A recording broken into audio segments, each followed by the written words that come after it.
I'm looking forward to a robust set of services that we can levy to try to make this a better place for everybody. The city of Palm Coast is moving closer to having an ordinance regulating short-term rental homes. Amid complaints from residents about loud and rowdy vacationers disrupting quiet neighborhoods, the Palm Coast City Council is directing city staff to draft an ordinance regulating short-term rentals. Councilman Nick Kloufis wants to work with the Flagler County tax collector first. They use this data service called AirDNA, which scrapes the aggregate of all of the VRBOs, Airbnbs. I think we should reach out to them and try to use similar software if we can have some type of working in conjunction so that we can actually see where the Airbnbs are in our local community. Palm Coast Vice Mayor Ed Danko experienced the Airbnb life a few years ago, building a beach house on Hatteras Island, North Carolina. 90% of the properties around me were rentals, short-term rentals. And every week I met all my new best friends. And they were all drunk and they were all loud. And maybe the first few weeks,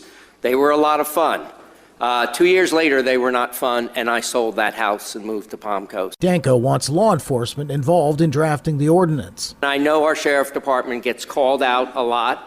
I want to make sure that part of what we're going to do is coordinate with them, and when they go out at 2 o'clock in the morning, we need to know about it so we can keep a record, and then we can finally have a procedure for going after these folks that are abusing this. But Palm Coast Mayor David Alfin says the ordinance has to address two issues. You have those that are renting and causing the disarray or the problem and the issues on a daily, weekly, whatever basis, okay? Those are your renters.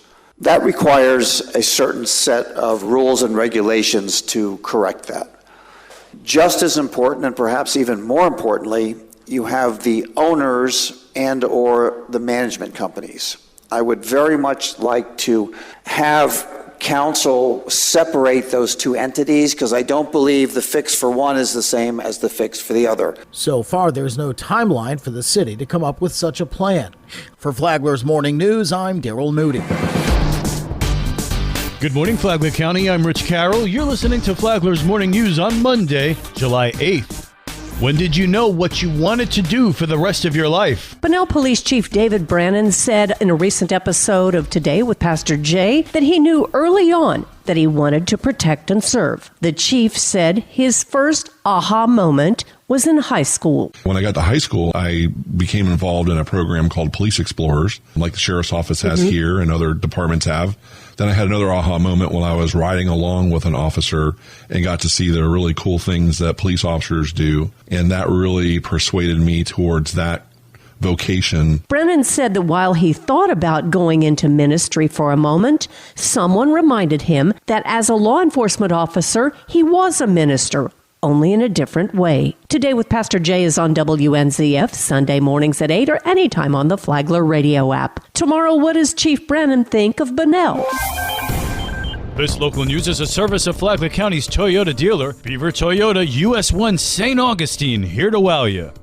The $1 Million Foodathon returns this week in an effort to help families in need in Flagler County. On Friday, July 12th, Flagler Radio and the Grace Community Food Pantry are partnering to raise $200,000 so the food pantry can buy over $1 million in food for families in need in Flagler County. Pastor Charles Solano of the Grace Community Food Pantry has full confidence the goal will be met. It's just about community, really, what it comes down to. We're supported by community. We have a great community here in Flagler County. They've always been behind us. Whenever we've had a need, we haven't even had to ask. They just hear about it, they drive up, and they make donations. This will help stock up the food bank for the rest of 2024 with healthy foods, fresh vegetables, fruit, and staples for Flagler County families in need. They're just regular people trying to make it, and they wait online for 3 hours or more to get their food. So obviously they need it. We're able to help them. On Friday, July 12th, WNZF will be broadcasting live from 9 a.m. to 3 o'clock to raise funds. You can stop into the radio station on Moody Boulevard in Bunnell and drop off your donation, take a tour, come say something on the air, and help us raise $200,000 for the Grace Community Food Pantry. Even if you can't come in person, another easy way to donate is online at gracecommunityfoodpantry.org and click Donate. For Flagler's Local Morning News, I'm Karen Johnson. What does Flagler Oars offer? Pam Bertolo is in charge of Flagler Open Arms Recovery Services, or Flagler OARS. She said that they do have a popular program to help people recover from substance addiction. One of our most successful is our Recovery Dharma. That is exactly what it sounds like. So it's using the principles of Buddhism to help people recover. Pam Bertolo said that OARS does interactive journaling, so they could be covering any number of topics, like anger management or helping yourself recover. Then Pam got cryptic. She said they also have some future programs that she wasn't going to tell us about.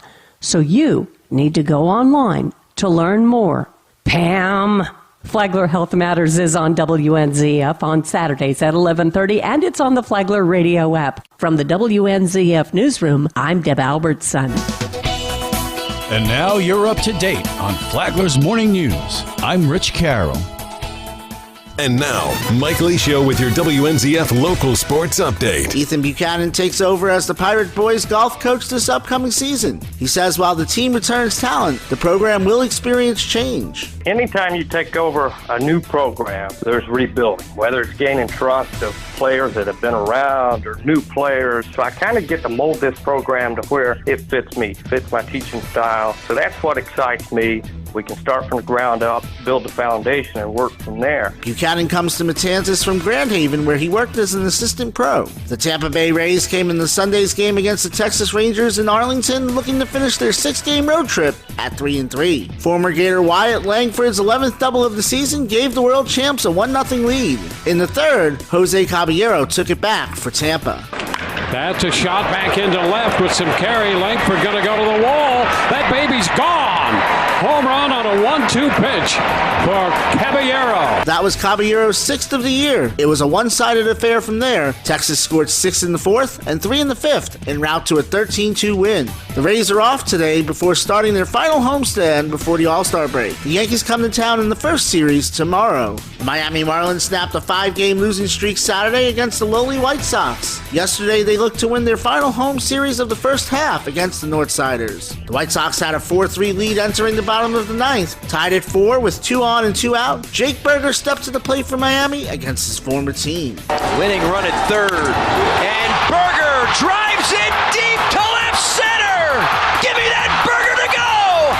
It's a walk-off win. Fish win 7-4. They go on the road tomorrow for series against Houston and Cincinnati before heading to the All-Star break. WNZF is your home for local sports with updates Mondays and Fridays. From the Sports Desk, I'm Mike Licio.